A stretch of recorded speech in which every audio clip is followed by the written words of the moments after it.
Hello, everyone. Welcome to Development Palates. I'm Aaron Loomis, coming to you from the Ventura Cigar Company studio, and with me today is Jiunn Liu. How you doing, Jiunn? Pretty good. Having some technical difficulties, but good now. All right, so today we are talking about the Nub Cameroon 460, traditional nub size, 4-inch by 60 ring gauge. Comes out of the Tabacalera Oliva de Nicaragua factory in Nicaragua. The wrapper's Cameroon, binder and filler are both from Nicaragua. Price point is $6.49, and the cigar was originally released in 2007. So with all that out of the way, June, what was your smoking experience like? Smoking experience wise, well, first of all, this is a cigar that, as you and I have been, what? How long you been in this hobby for? Like seven plus Mm, 8 years. yeah, yeah. So this is definitely sort of like a nostalgic classic cigar review that I Right. haven't touched in so long. But so I was interested in smoking it. In terms of smoking experience, the first couple of thirds, I kind of felt like it was overall it was a medium profile, medium body, medium strength. In terms of flavors, black pepper got this like cardboard kind of a thing that I get. And sometimes the cigars, there's some nuttiness going on, a little cream. So the first couple of thirds, I would say within those flavors, it didn't really, I didn't feel like it was very cohesive. So by the time it got to the last third, surprisingly, it was, and it tasted a lot better within all those flavors kind of mingling better together. So, um, you know, not the best representation of profile in the flavors, but good enough. In terms Mhm. of uh, burn and draw, I thought it was really good. I mean, it was flawless. I mean, when you create something that's like a 4x60, it's kind of hard to screw up. Having it burn really well. That's one of the really Right. great things about it. So, um, yeah, overall, yeah, that was kind of like what I tasted. But how about you?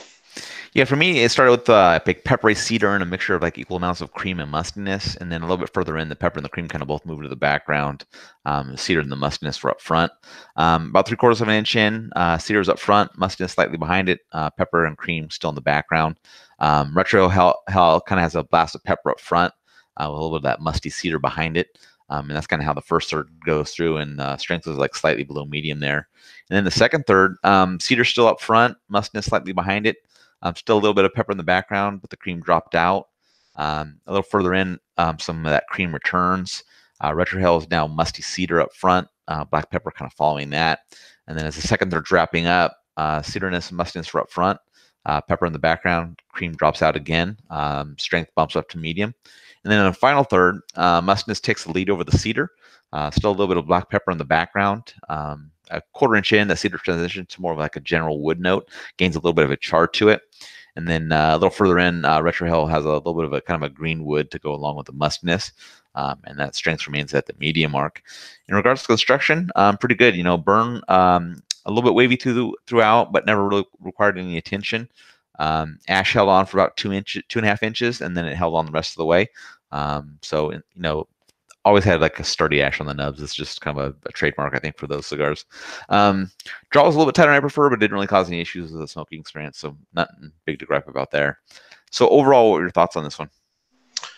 Overall, I mean, so it was kind of difficult. So in terms of flavors, I said first two thirds were average. The last third was good.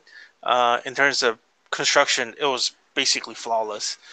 But when I thought about the overall, I still rated it good just because I felt like the construction was so good, Hmm. and that last third kind of like redeemed itself in Right. terms of kind of bringing all the flavors together. So you know, I think overall it was a decent representation of Cameroon and what it can do.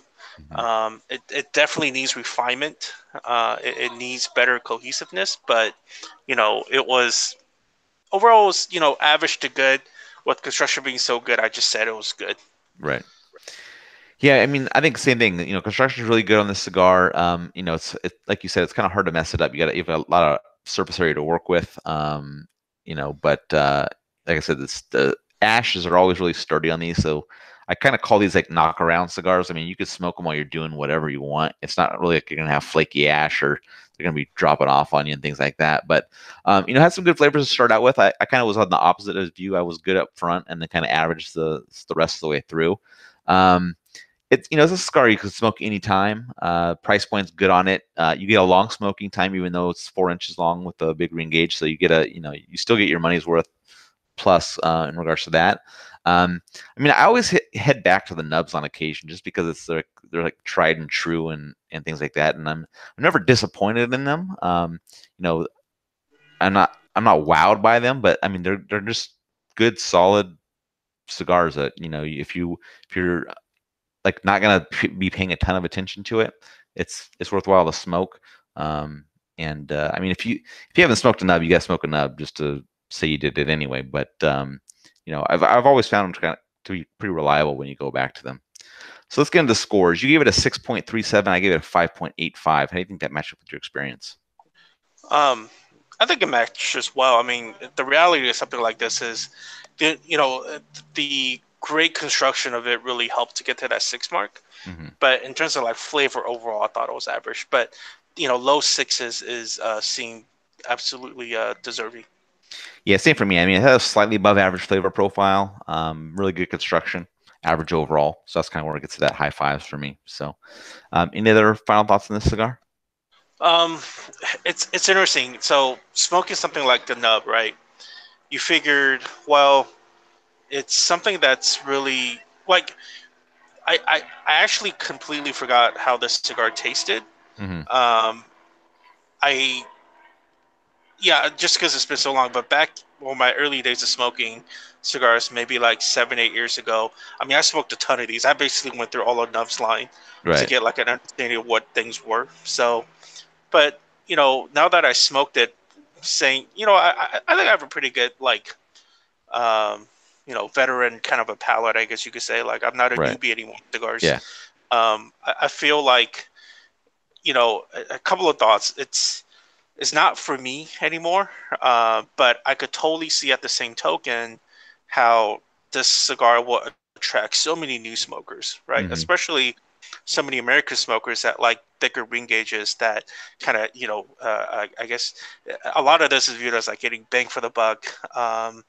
Something that performs and draws so well and burns so well, right? Yeah. So, Yeah, it's interesting. Like even though it's a really big ring gauge, I didn't feel like it was too big.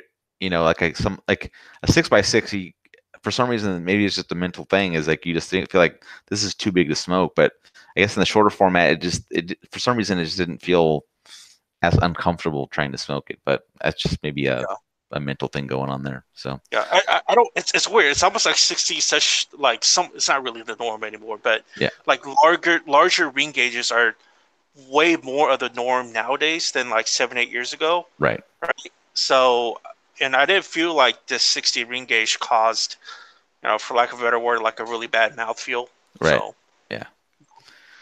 All right. If you're just catching this video on YouTube, be sure to subscribe to us. We'll also check out the full written review on the website, developingpalates.com. Make sure to follow us on all the social media channels, and you can catch all of our review recaps on podcast.